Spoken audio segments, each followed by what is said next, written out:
people intersect with me. I am somebody, and I won't be stopped for nobody. Got my face in the air, I'm moving my feet, got love for my people intersect with me. I am somebody. There's a river that has always carried us forward. A river that remembers the weight of the chains, the sound of rebellion, the call for freedom. Whatever the realm you're watching this broadcast, you're part of this. Welcome. Trans Queer Two-Spirit General Assembly, welcome to GSA Day for Racial Justice. This day, this broadcast, this assembly, it's all collective study to deepen our understanding of racial justice and celebrate our continued resistance in real time. If you're looking to the past for foresight, you're looking the right way. At least some of the time. The 7th point on the National Trans Youth Council 9-point platform reads, "We call for the end of global white supremacy." And so we focus our attention on the work guided by Black feminists who knew that liberation must be all or none. This day of action should serve as an invitation to recommit ourselves to a future where all people, no matter what they look like, know what justice means in their bones. It's easy to do what the empire wants us to do, break apart. But now is the time to break open and reignite the power of connection and community. They say you can never step into the same river twice, yet history floods back again and again. Project 2025, a blueprint to dismantle the services our people rely on. Another attempt to roll back rights like No Child Left Behind, promising opportunity but delivering neglect. Schools stripped of truth, books banned, identities erased. Violence rising while those in power look away. War feeds the machine, never the people. We are told to forget. We are forced to relearn again and again. Maybe this is the part where history repeats itself, except this time, we are the current.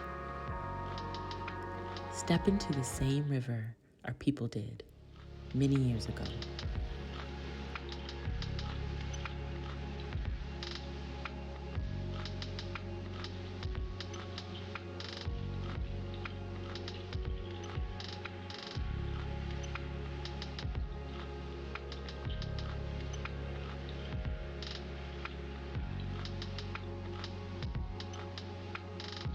Imagine this is a deeply harrowing time and political moment that this was written. Completely global upheaval. Vietnam War, people are pushing back against the imperialist machine. And we're seeing Black Panthers, Brown Berets, AIM movement. This is a powerful reclamation of oneself, and community care is the only option. They go over their history, the genesis of contemporary Black feminism, which for them was like the late 70s. Their belief systems, their values, how they order their steps before they take their next steps, how they organize before they mobilize. I really love that.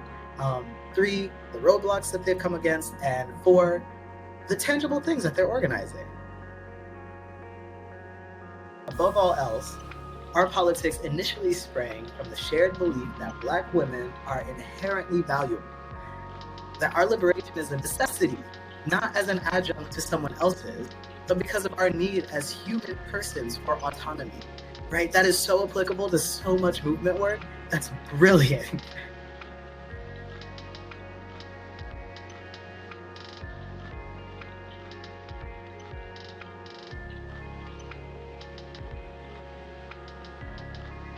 GSA Day for Racial Justice is to be better allies and be deeper within our different communities, within the LGBT community, to help better support each other in different needs we might have so we can come back together as a collective and support each other's goals that are to come. When I was reading the text, it made me think of ways that I had done it within my own communities, and a lot of the time that looked like a lot of learning, but also understanding that there is always going to be a different point of view, even if you think your point of view is like, oh, this sums it up most of the time. Most of the time, it doesn't. And it's crucial to have different people that you can kind of connect with and seeing what that might look like.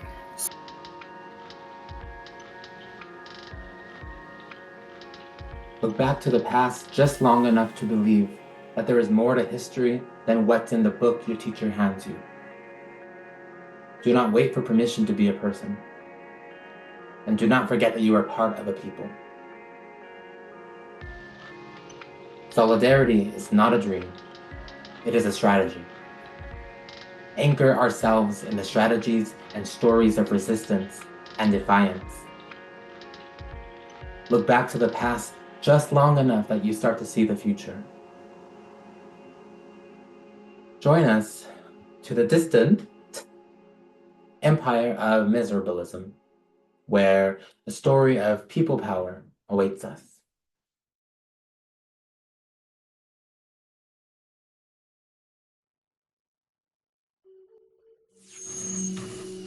In the empire of miserabilism, the marvelous have become expendable. With the production and manufacture of goods and services in the hands of the miserabilists, maggots,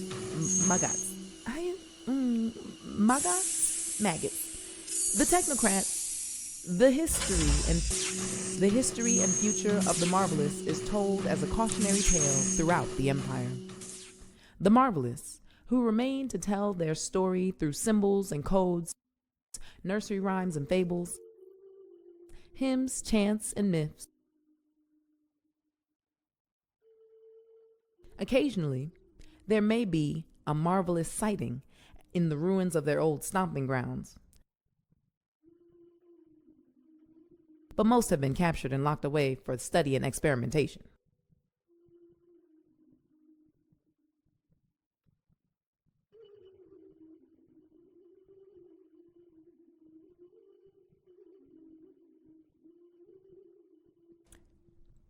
Episode 1. Fugitive Cartographies. Chorus of Outlaws, Coloratura. What's a Trickster to Do? Original lyrics. The prisoners of miserabilism need a win.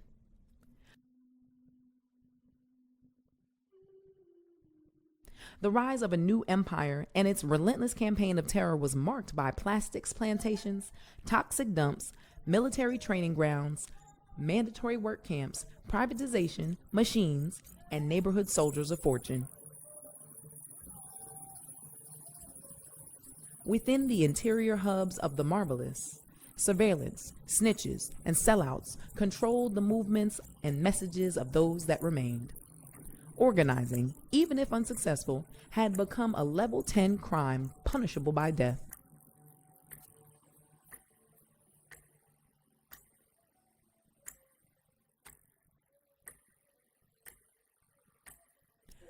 A trickster must devise a winning strategy. After finding alignment with a network of traitor machines, the prisoners of cell block number 25, now fugitives, were ready to get to work. They found new kin who cut their chains, provided care and community, and taught them to mask. Among themselves and in trusted community, the fugitives debated safer routes, predicted worst and best case scenarios, and made maps out of scraps, scribblings, symbols, and nonsense. Realizing that Empire had fenced in the marvelous to control their movements, they knew the maggots were on the hunt and had to work quickly to make a plan. The wayward suggested a siren song to distract the maggots and weaken their resolve. The reader suggested a study group. The gambler made an uplifting speech about calculated risk. The thief suggested hacking the system. After completing their plotting and planning, dreaming and scheming, hustling and studying, the fugitives knew 3 things for sure. 1. Code switching and shape-shifting would help accomplish the assignment. 2. The end did not always justify the means. And 3. They needed their strategists to help them develop a clear focus. With that, they decided to free the cooks as their first collective action. Episode 2. Descent. Skeptic's aria, I used to be a fry cook at the Waffle House. Original lyrics. In the Contemporary Museum of Miserabilism, the cooks were on permanent view. The installation, on loan from the Order of Queens, was a comprehensive exhibition featuring the Queen's private collections of cooks from the houses of pentacles, cups, swords, and wands. Those cooks who brought the most accolades for their court got to perform another year. The losers were hung in the freezer, preserved for future DEI initiatives. Held in cages of mirror shards and barbed wire, with all of their specialties on full display, the cooks prepared delicacies from their marvelous past. They fed and served museum goers, trustees, and private parties of miserabilists and technocrats. Docents escorted greasy, greedy visitors throughout the exhibition, providing tidbits and anecdotes for salivating customers. Occasionally, a shard was found in the oyster po' boys or cheesy grits. In their cell of red herrings, the Cook of Pentacles was the clear winner. The audience was amused by their boldness. Who were they wearing? And laughed hysterically at their charcuterie board of defiance and hope.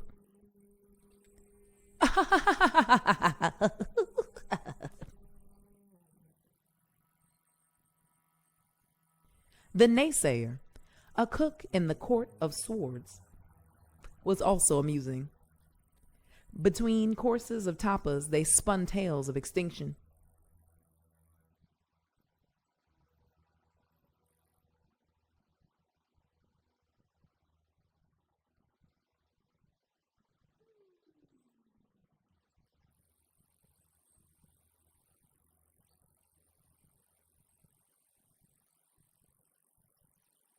The skeptic, a cook in the Court of Wands, was not a crowd pleaser.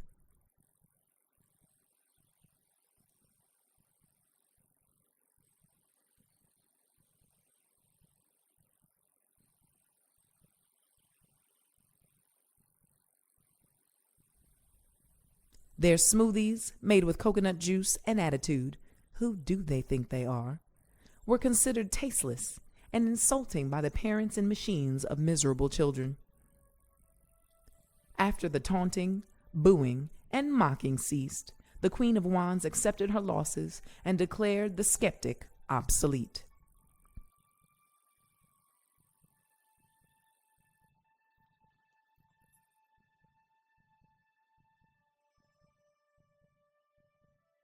"This will stop," announced the voice of Empire, breaking into the space from some undisclosed location to chastise the cook and her queen about the dangers of woke food. "At my direction," said Empire, who liked to make proclamations and declarations, "we are going to make miserabilism great again."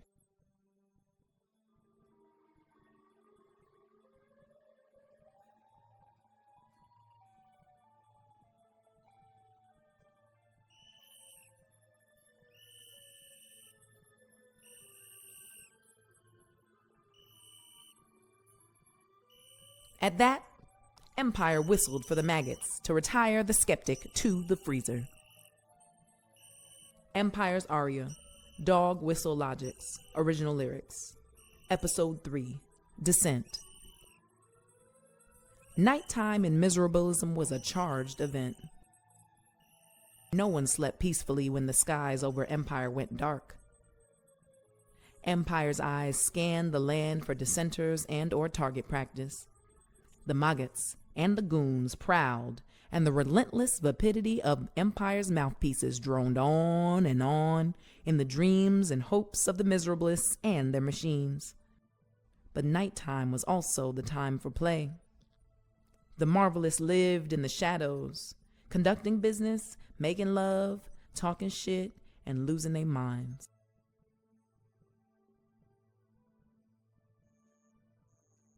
On the night of the royal cook-off, the fugitives, masked as workers and machines, hid in plain sight, while preparations were made for the inevitable hanging.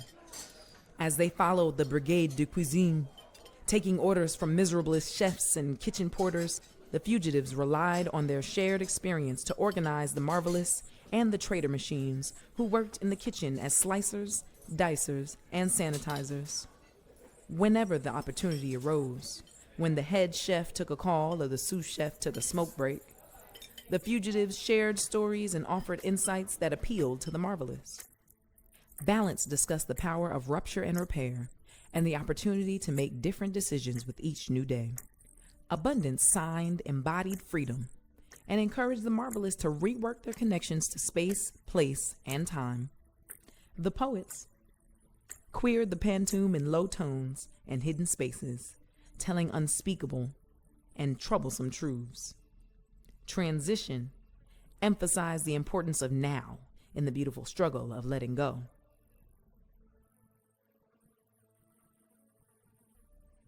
Episode 4. Ascent. Chorus of Outlaws, cadenza, original lyrics. The marvelous workers and the traitor machines were moved by the fugitives' story of possibility, belonging, forgiveness, and transformation. For the very first time, they saw themselves in connection with all beings in the mirrored walls of the museum.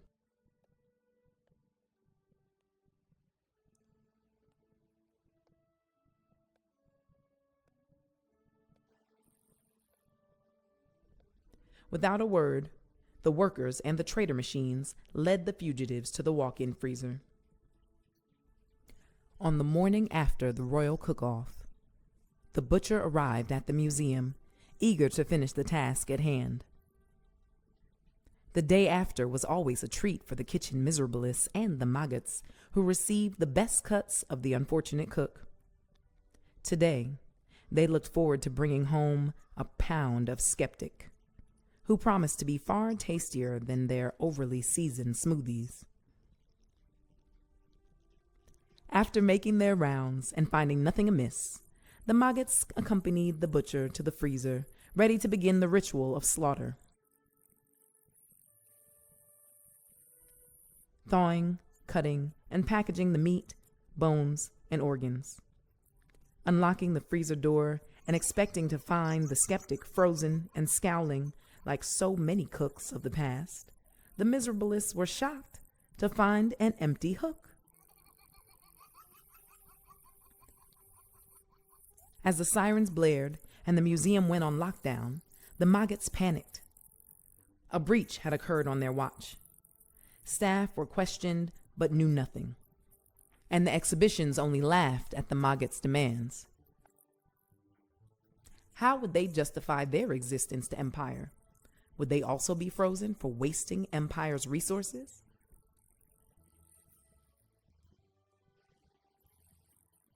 Later, when the footage was reviewed by a new pack of maggots, a butterfly was spotted in the corner of the freezer, slowly flapping its wings.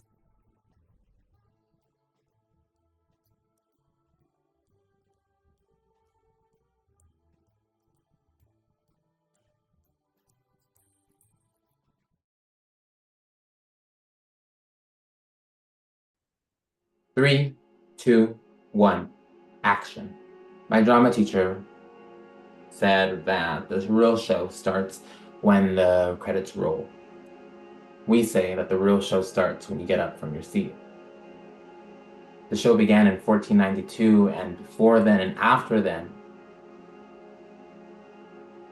we too are the actors who are face to face with an empire on the brink of collapse. The current iteration of student and youth movements echo the spirit and strategies of those who have called for revolution before us, the people who did their part to help turn the wheel. So today, refuse to be silenced. You're not in the closet anymore, even if you think you are. We can never surrender our spirit to the state. The river does not wait for permission to move. If you remember anything, remember this. Bestowed upon us, stubborn queers, is the gift of resistance, righteous anger, systems of care, and resilience for moments just like these. Defiance is devotion for people like us. Defiance of bad rules is devotion to good reason. Defiance of premature death is devotion to a fulfilled life.